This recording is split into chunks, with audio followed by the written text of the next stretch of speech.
मैं class 11 chapter number 1 unit and measurement बच्चा dimension analysis based NCERT question 2.3 discuss करने जा रहा हूँ। क्वेश्चन आपके सामने है। क्वेश्चन कह रहा है a calorie is a unit of heat और energy and it equals about 4.2 joule where 1 joule is equal to 1 kg meter square second to the power minus 2. Suppose we imply a system of unit in which the unit of mass equal alpha kg and the unit of length equal to beta meter and unit of time is gamma second, so that a calorie has a magnitude 4.2 alpha inverse beta to the power minus 2 and gamma to the power 2 in terms of new units. तो इसको बच्चा dimension analysis में बताया था कि application of dimension analysis में पहला application कि जब किसी फिजिकल क्वांटिटी का यूनिट बच्चा एक सिस्टम ऑफ यूनिट से दूसरे सिस्टम ऑफ यूनिट में कन्वर्ट करना रहता है, तो उस केस में हमने बताया था, एक फार्मूला हमने डिराइव करके बताया था। अगर आपने नहीं जानते हो तो जाके पहला वीडियो जाके देखिएगा, उसमें हमने डिस्कस किया हुआ है इसके बारे में। N two equal to N one m1 upon m2 to the power a, L1 upon L2 to the power b and T1 upon T2 power c। ये मैंने फॉर्मूला डिस्कस किया हुआ था, है ना। अच्छा, यहाँ पे क्या क्या दिया हुआ है इसके बारे में थोड़ा सा हम देख लेते हैं। बच्चा यहाँ पे एक जूल दिया हुआ, एक कैलोरी दिया हुआ है, 1 कैलोरी इक्वल टू 4.2 जूल। अब एक जूल की वैल्यू हमने बता रखा है, यहाँ पे दिया हुआ है 1 kg मीटर स्क्वायर।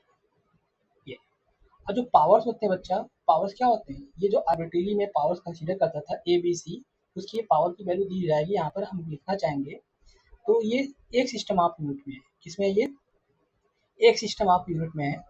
यानी कि कहने का मतलब यहाँ से अगर मैं डायमेंशन में लिखना चाहूँगा, इसको कैसे लिखना चाहूँगा बच्चा, यहाँ पे m to the power 1 l to the power 2 to the power minus. अगर यहाँ से मैं कंपेयर करूँ पावर्स को, तो m टू द पावर अगर a है बच्चा, m टू पावर a है ना, और l to the power b और t टू पावर c से कंपेरिजन करूँ, है ना, कंपेरिजन करूँ तो यहाँ पे a की इक्वल टू कितना हो जाएगा, 1 हो जाएगा, b इक्वल टू कितना हो जाएगा, यहाँ पर 2 हो जाएगा, और c इक्वल टू कितना हो जाएगा, -2 हो जाएगा। बात समझ में आ गया? तो अब देखो इन सब चीज़ों से अब सेकंड यूनिट ऑफ सिस्टम में दिया हुआ है, से जो न्यू यूनिट की बात हो रही है, न्यू यूनिट्स की बात हो रही है जो बच्चा, वो कैसे दिया गया है। यहाँ पर कह रहा है क्वेश्चन में कि जो यहाँ पे मास है, मास को अल्फा केजी लो और लेंथ किसमें ले बच्चा, यहाँ पर बीटा मीटर में लो, और यहाँ पर गामा को टाइम कितने में लो बच्चा, टाइम को गामा सेकंड में लो, है ना। ये क्वेश्चन में कह रहा है और उसमें प्रूव करना है कि जो इसकी मैग्नीट्यूड है, जो सेकेंड यूनिट में जो मैग्नीट्यूड आएगा 4.2 इतना आएगा, यानी कि n2 की वैल्यू पूछ रहा है यहाँ पर, ठीक है। यानी यहाँ पे क्या पूछ रहा है, सेकेंड यूनिट में बच्चा जो मैग्नीट्यूड है, न्यूमेरिक वैल्यू आता है n2 वैल्यू, उसकी वैल्यू कितनी होगी in terms of alpha beta gamma, है ना। तो आइए करते हैं इस मामले से। तो ये क्या है, ये सेकेंड सिस्टम ऑफ यूनिट है, यानी कि ये कहने का मतलब ये हम यहाँ पे बोलना चाहेंगे तो अल्फा क्या हो जाएगा बच्चा, यहाँ पर अल्फा, ये सब अल्फा बीटा जो है यहाँ पे क्या है, ये सेकेंड यूनिट की बात हो रही है। सेकेंड यूनिट में इन सबको लिखना है ना। तो इसी फॉर्मूले का यूज कर लेते हैं। यहाँ से n2 बराबर हो जाता है बच्चा क्या, m1 अपान m2। देखो बच्चा a की पावर कितना हो जाएगा, a के स्थान पे 1 लिख दूंगा मैं यहाँ पर, L1 अपान L2 की पावर कितना हो जाएगा, 2 हो जाएगा, और T1 अपान T2 की पावर कितना हो जाएगा, -2 हो जाएगा, है ना। अब देखो यहाँ पे जो m1 m2 दिया हुआ है, लाइक बच्चा ये कुछ और नहीं है, ये सब क्या है, ये m2 हो जाएगा, ये L2 हो जाएगा, ये T2 हो जाएगा, ये सारी वैल्यू, ठीक। क्योंकि सेकेंड यूनिट में चाहे m2 L2 और T2 क्या डेरिवेशन करते समय मैंने सेकेंड सिस्टम ऑफ यूनिट्स इसका क्या माना था, यूनिट्स माना था, ठीक है। तो अब देखो यहाँ पर n2 equal to n1, m1 बच्चा कितना दिया है यहाँ पे फर्स्ट यूनिट में, ये फर्स्ट सिस्टम ऑफ यूनिट है कितना, ये जो दिया हुआ है यहाँ पर, ये फर्स्ट सिस्टम ऑफ यूनिट में दिया हुआ है, इसमें फर्स्ट